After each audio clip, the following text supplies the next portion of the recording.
Sam here with jbugs.com. In our last video, we delayed pulling apart our 1971 Super Beetle to install MP's new front premium disc brake kit.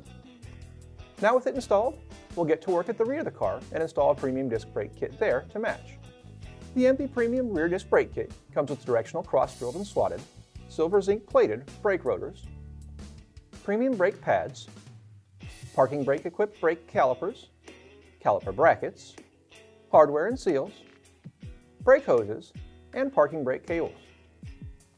We'll get started at the bench and install the premium brake pads into the new brake calipers. The calipers are floating units that slide on pins that insert into a carrier, which will bolt to the caliper bracket at the car. We slide the carrier back and off the pins, and after applying disc brake grease to the back of the pads and springs, set a pad into the caliper opposite of the piston, and push the pad down to compress the springs a bit. The bracket is slid onto the pins and over the pad we just installed. The next pad is set into the caliper at the piston side. Note that the piston has notches that need to align with the pin on the back of the brake pad. And after making sure that the pin and a notch line up, the carrier is slid all the way onto the caliper, and the pads are separated. This will be the area where the rotor will sit. With the pads installed in both calipers, we clean them with brake cleaner. Then we chalk the front wheels of the car, jack up the rear, and set it on jack stands. The wheel is removed, along with the rear axle nut cotter pin. The rear axle nut needs to be removed, and instead of using a large breaker bar, we're going to use a torque multiplier tool. The base of the tool is bolted to the drum with the stock lug bolts, along with our axle nut removal tool to keep the drum from spinning. Then a 3/8 ratchet is used to loosen the axle nut, with a gear-driven arm doing the work. The torque multiplier is a great tool for removing the very tight and often stubborn axle nuts without jumping up and down on a breaker bar. The tools are unbolted from the drum. Then the rear drum is removed with the help of a sledgehammer. At the back of the backing plate, the rear brake line is unthreaded from the wheel cylinder, and the parking brake cable bracket bolt is unthreaded as well. The parking brake cable is removed from the brake arm and is pulled out of the backing plate along with the bracket. The 4 bolts for the bearing cap are unthreaded, and the bearing cap and backing plate are removed from the trailing arm. The bolts and the cap are saved as they will be cleaned and reused. The old seal is removed from the bearing cap, and it's cleaned up, and then the original O-ring is removed from the trailing arm before cleaning up the mounting flange. Inside the car, the parking brake nuts are removed from the cables, and the cables are pushed into the chassis. Then at the back of the car, the cable is unclipped from the trailing arm and pulled out the back of the car. Now we'll swap out the stock rubber brake hoses for stainless steel braided lines. So, at the rear of the trailing arm, we unclip the brake line, loosen the fitting from the line to the original hose, and unthread the hose from the brake line fitting at the chassis. The new stainless steel braided hose is threaded into the fitting and tightened down, then routed through the brake line tab on the trailing arm and clipped in place. The original steel line is threaded into the hose and tightened down. Then, the steel hard line on the trailing arm is reshaped and bent to point towards the rear of the car.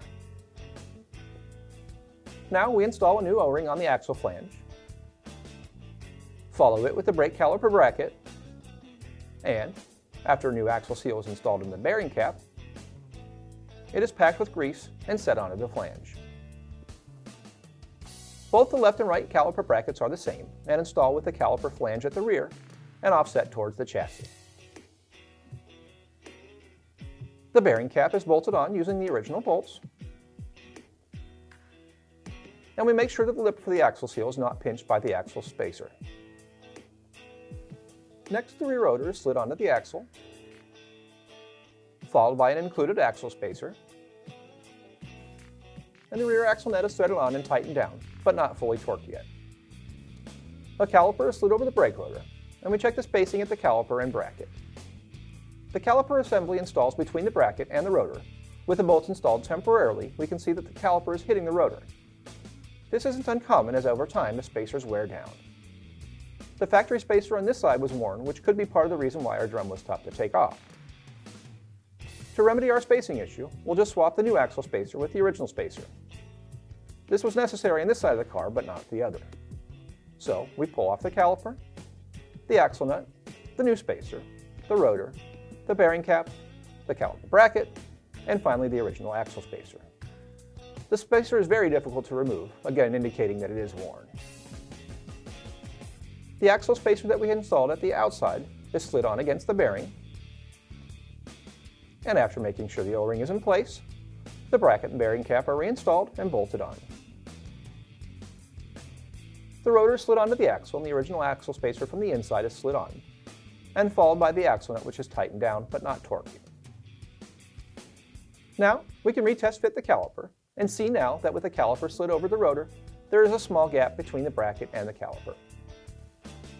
MP includes 8 shims, 4 narrow and 4 thick in the kit, but keep in mind the shims won't always be used. On this side, we end up using a thick shim between the caliper and the bracket at each bolt, and we tighten up both bolts. Next, the new parking brake cable is routed into the chassis,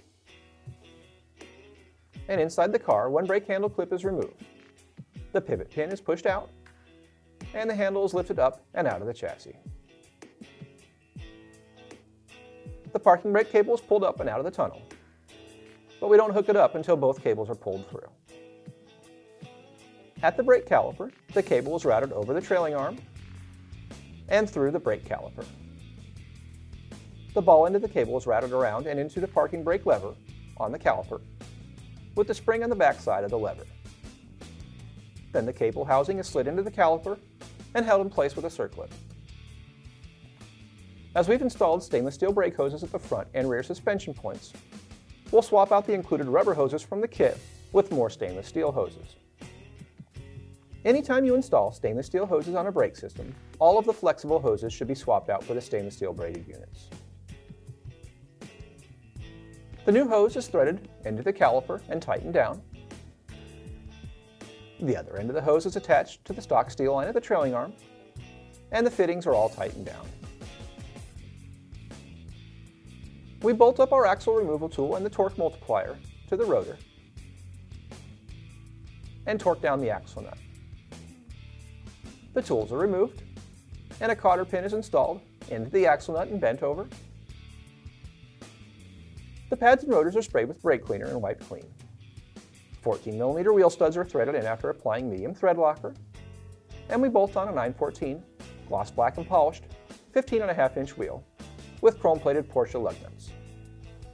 To cap off the nuts, black lug nut caps are pressed on, and once the whole process is completed on the opposite side, we can reinstall the brake handles inside the car, connect and tighten the parking brake cables, and we're done.